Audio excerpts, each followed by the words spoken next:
Halo Sobat Kicau dimanapun berada, semoga kita selalu dalam keadaan sehat dan selalu diberi kemudahan dalam segala urusan, terlebih dalam urusan berternak murai batu. Jadi di video kali ini saya ingin sedikit berbagi pengalaman tentang kendala apa saja yang sering ditemui ketika kita belajar berternak murai. Karena berternak apapun pasti akan ada kendalanya teman-teman. Jadi apabila kita tidak ingin belajar, maka ketika Anda menemukan kendala biasanya akan mudah menyerah dan gagal dalam menjalani bisnis berternak.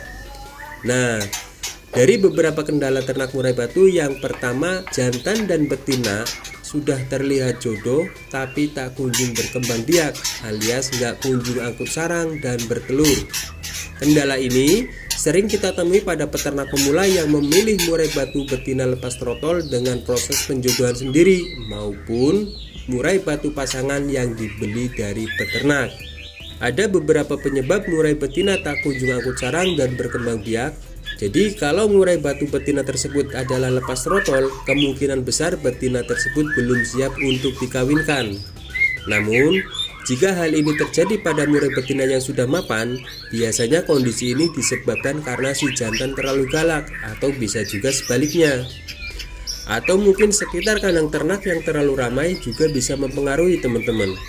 Sehingga burung merasa terusik yang menyebabkan induk betina tak kunjung angkut sarang. Jadi jangan kita samakan satu murai betina dengan betina lainnya, karena tiap karakter masing-masing murai betina berbeda-beda. Dan saya sendiri sudah pernah mengalami hal seperti ini.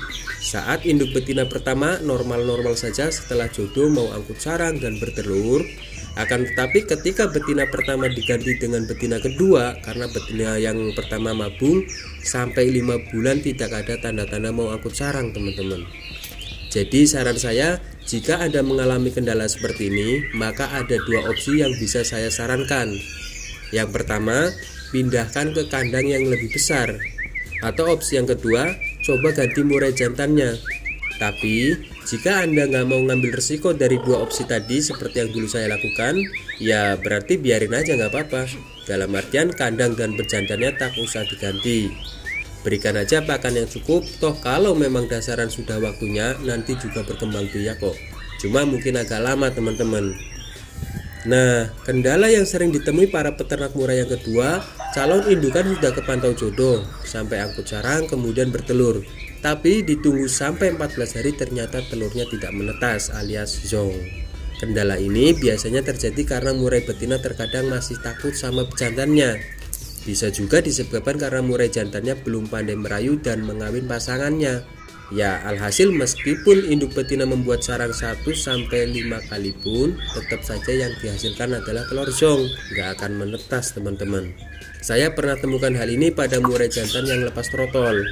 Dan untuk mengatasi kendala seperti ini, apabila lebih dari 3 kali betina angkut sarang dan bertelur tapi zong, saran saya cabut saja murai jantannya. Ganti dengan pejantan yang lain. Namun apabila Anda tidak mempunyai jantan lain, ya mending cabut dulu aja murai jantannya. Lalu rawat menggunakan kandang harian dan lakukan penjemuran dan pengubaran selama beberapa hari. Kemudian setelah terlihat sudah birahi, baru disatukan kembali dengan betina yang tadi. Namun apabila tetap tidak berhasil dan memang tak punya murai jantan lain untuk menggantinya, ya kuncinya harus sabar. Tunggu jantannya siap dulu. Biasanya setelah 1 kali mabung lagi, jantan sudah bisa merayu dan berkembang biak dengan baik. Nah, kendala umum yang terjadi pada peternak murai yang ketiga, murai pasangan sudah terlihat jodoh, bahkan kepantau kawin. Kemudian betinanya angkut sarang, tapi telurnya masih aja tetap zong teman-teman. Untuk tahap pertama kali bertelur zong itu hal yang wajar. Anda cukup bersabar saja, tunggu tahap kedua dan ketiga, biasanya sudah pasti ada hasilnya teman-teman. Dan kendala keempat, murai batu indukan bantai anak atau buang anakan yang baru menetas. Hal macam itu terjadi karena ada beberapa faktor teman-teman. Yang pertama, biasanya disebabkan karena pakan tidak tersedia dengan cukup, sehingga insting bertahan hidup sang induk lebih memilih membunuh anaknya dibanding merawat dan pada akhirnya mati kelaparan. Penyebab kedua, Bisa juga karena salah satu pasangan birahi lebih cepat.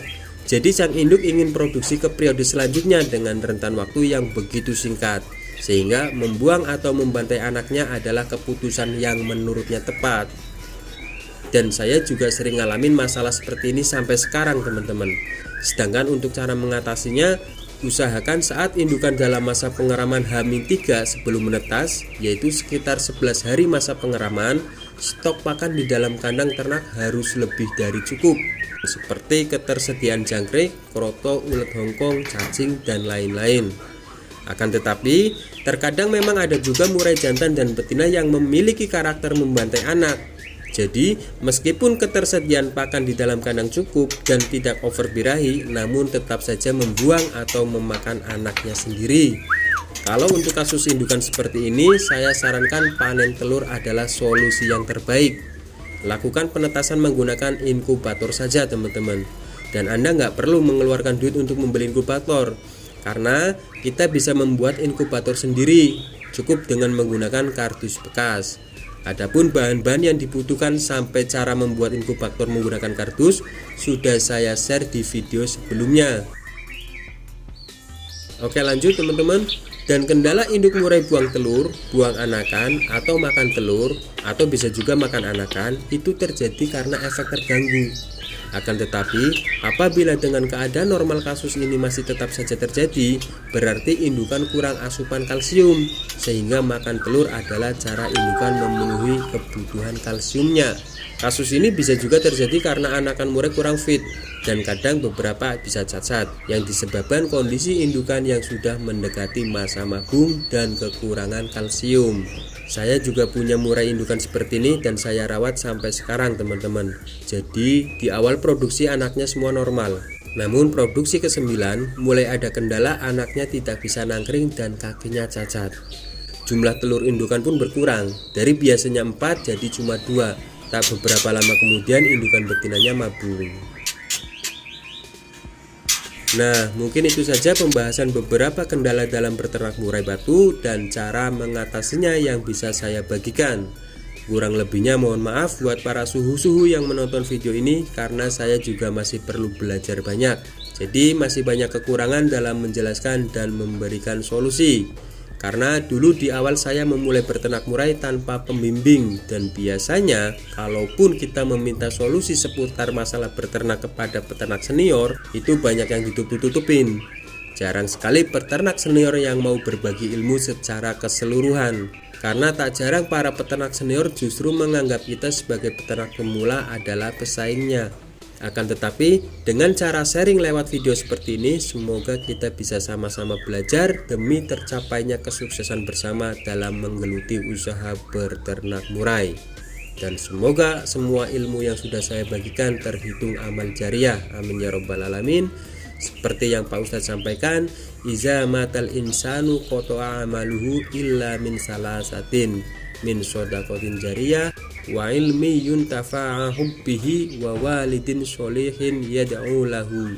Jika seorang meninggal dunia, maka terputuslah amalannya kecuali 3 perkara, yaitu sedekah jariyah, ilmu yang bermanfaat, dan doa anak soleh. Jika video ini dirasa bermanfaat, silahkan amalkan lagi ke teman-teman kita sesama peternak ya teman-teman.